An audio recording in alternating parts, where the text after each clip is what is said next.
Hello all, welcome to Simple Max Magic Tamil. Find the product of 2x square y square, 3y square z and minus z square x cube. இந்த மூணு டேர்மையும் multiply பண்ண சொல்கிறாங்க.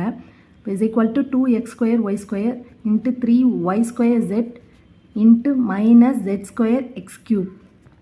இப்போ plus into plus plus plus into minus minus. So answer வந்து minusல வரும்.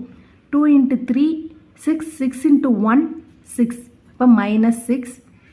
இப்போ X Y G இங்கே வந்து எக்ஸ் வந்து காமனாக இருக்குது மல்டிப்ளிகேஷனில். அப்போ பவரை மட்டும் ஆட் பண்ணால் போகிறோம். மல்டிப்ளிகேஷனில் வந்து பேஸ் காமனாக இருந்து பவர் வந்து டிஃப்ரெண்ட்டாக இருந்தால் நம்ம வந்து பேஸை வச்சுட்டு பவரை நம்ம ஆட் பண்ணிக்கலாம். அதே தான் நம்ம இங்கே யூஸ் பண்ண போகிறோம். இங்கே 2 இருக்குது பவரில், அதே மாதிரி இங்கே 3 இருக்குது, இங்கே வந்து 0 இருக்குது, எக்ஸ் எதுவும் இல்லை. ஸோ 2 + 3 5. y வந்து இங்கே 2 இருக்குது, இங்கே 2 இருக்குது. 2 + 2 4, இங்கே y எதுவும் இல்லை, அப்போ வந்து y பவர் 4.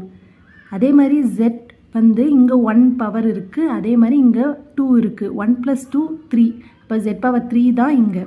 அப்போ ஆன்சர் வந்து -6 x power 5 y power 4 z power 3 தான் இதோட ஆன்சர். இந்த வீடியோ உங்களுக்கு பிடிச்சிருந்தா லைக் பண்ணுங்கள், ஷேர் பண்ணுங்கள், மறக்காமல் சப்ஸ்கிரைப் பண்ணுங்கள். Thank you so much.